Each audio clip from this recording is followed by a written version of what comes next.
यो सुन गीता पाठकले गत भदौ 1 गते बागलुङ बजारको धौलागिरी चोकमा फेला पार्नुभएको थियो।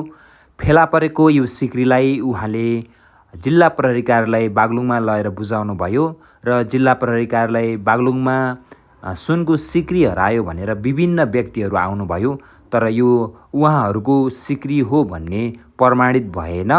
अहिले पनि जिल्ला प्रहरी कार्यालय बागलुङमा यो सिक्री राखिएको छ। यदि कसैको सिक्री हराएको छ भने जिल्ला प्रहरी कार्यालय बागलुङमा खबर गर्न सक्नुहुनेछ।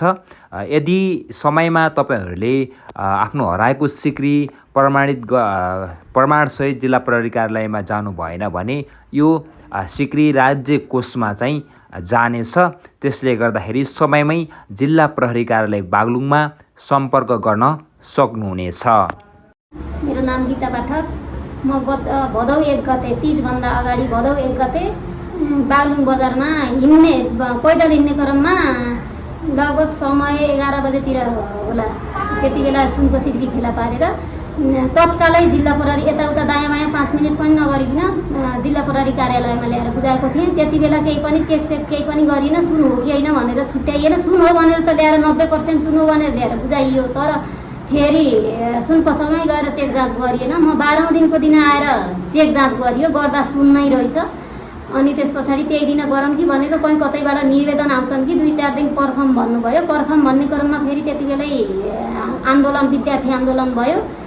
अनि फेरि के अरे म्यासेन्जरहरू फेसबुकहरू पनि अलिकति बन्द भयो, त्यो बेलामा प्रचार गर्न पाइएन। अनि म आउन पनि भ्याएन, बिरामी भएँ। त्यस पछाडि आज आएँ। आज आएर सोद्धा के भयो होला भनेको केही भयो छैन, कोही सम्बन्धित व्यक्ति आउनुभएको छैन, अरू आउनुभयो भन्नुभयो। त्यही भएर मलाई फेरि यो व्यक्तिले पाओस् भन्ने चाहनाले गर्दा यहाँ जाउँ न त अब के हुन्छ, मिडिया मार्फत गए व्यक्तिले पाउनुहुन्छ कि पाइदिए राम्रो हुन्थ्यो, मेरो मन ढुक्क हुन्थ्यो भनेर म आएको हो यहाँ। यो चाहिँ कुन ठाउँमा फेला पर्यो? धौलागिरी चोक स्थित हो। सीसी क्यामेरा भयो, हेर्न पनि मिल्ला जहाँसम्म। भदौ 1 गते हो। टाइम पनि मैले भेट्टाएको समय दिन सक्छु। लगभग 11:15 देखि 11:15 भित्रै होला जहाँसम्म। अब 2-4 मिनट यताउता त हुन सक्ला। त्यही समयमा मैले भेट्टाएको छु। अर्को म्याग्दीको दिदी पनि हुनुहुन्छ, मैले उहाँलाई बोलाएर टिपेको छु। माया बानिया भन्ने दिदी हुनुहुन्थ्यो, दुईजनाले ल्याएर यहाँ बुझाएको छु।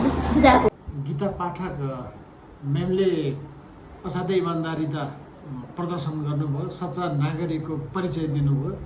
उहाँले भदौ 1 गते धौलागिरी चोक स्थितमा चाहिँ सुनको सिक्री जस्तो चिज भेटियो भनेर प्रहरी कार्यालयमा लिएर आउनुभयो र हामीले उसलाई उक्त वस्तु चाहिँ सुन हो कि होइन भनेर सुन पसलमा गएर चेक जाँच गर्दा सुनै रहेछ।